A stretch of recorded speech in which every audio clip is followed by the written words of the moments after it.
They need to hire a PR guy. They should hire Joe Brusuelas. I was going to say, not you. No, Joe Brusuelas. Right. I think they should hire you, RSM U.S. Principal and Chief Economist, because your sort of view of the world right now is really nice. What's wrong with our economy? What's not to like? I don't get it, right? I think inflation's going to be 2.8%, 2.6% over the past year. Yeah. The economy's not overheating. You do acknowledge, in your view, that it is restrictive where we are right now. We're too restrictive for an economy with an inflation rate of 2.5%. Moreover, if you looked at the New York Fed's multivariate core trend yesterday, 2.1%.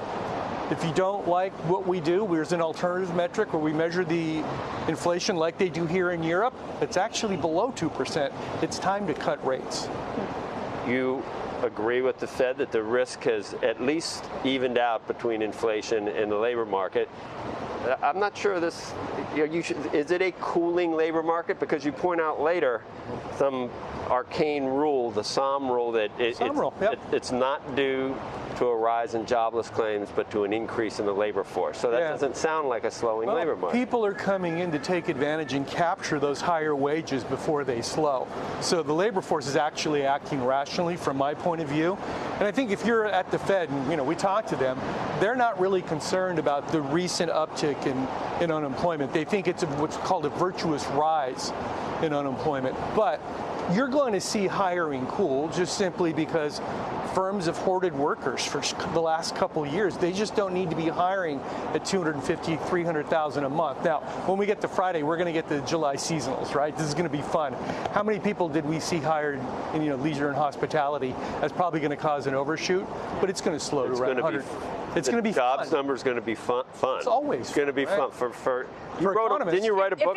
You wrote a book called The Dismal Science or something, didn't you? I wrote a book a long time ago about and you called it exchange. Dismal. Yeah, but you think it's dismal. Even though it's dismal, it can be fun. Well, if you're an economist, anything that's dismal is always fun. If the jobs market is really hot, if that's the read that we get on Friday, does that make the market start to question whether you get a cut in September? Of course it will, but the market's a little bit out over its skis. If you looked at the probabilities, they're beginning to price in a coin flip on a rate cut in October. Now, I just don't see that on the table for a whole host of reasons, right? But, before I came in, I saw 4 rate cuts fully priced in through January of next year. That's pretty aggressive, right? Now, my sense is when Powell goes ahead and talks to us on Wednesday, he's going to want to temper that a bit.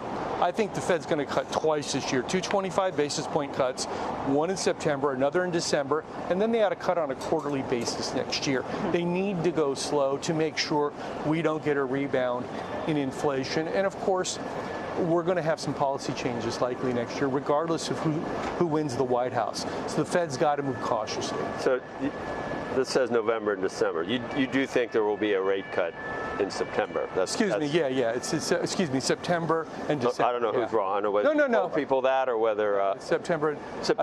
But if you look at the pricing, they've priced in more than 50% probability of November here. So, like night follows day, recessions eventually come. They do. Next year? I don't really see a recession right now unless we get in a big exogenous event. What about by the end of next year? No? I just don't see it unless we get a policy out of the Fed. The real risk here, Joe, I think, is the Fed hike or just refuses to cut, and they hold the rate it's too restrictive for too long.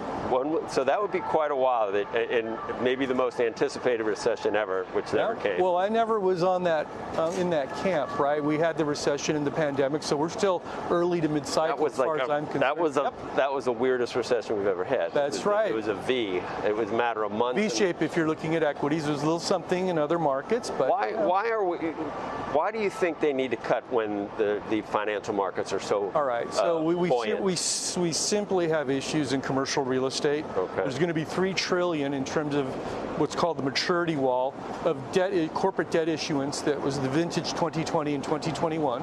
It's going to come due over the next 2 years. We're going to have to address that. Now, right now, the American capital markets have been pretty resilient. They're absorbing the problems inside CRE, but that rate can't stay that high indefinitely, right? It's not just about growth. It's, we've got a labor market that's clearly slowing, and it's going to slow further, and we don't want to have an unnecessary end of the business cycle. Yeah. And the Fed typically, Joe, as you know, typically it's either an oil shock or a Fed policy error that causes recession. I think that's right now. I'm more worried about a Fed policy error than I am an oil shock. But 200,000 jobs Friday. That's fine. Solid. That's solid. That's solid. It's absolutely fine. But look, I think that we've had some structural changes to the economy. The job market should be adding about 150,000. I think that's the break even. So, when you got a Bureau of Labor Statistics establishment survey that's plus or minus 50,000, if Steve Leachman comes on and tells you guys all the time, I'm not really worried about 200,000.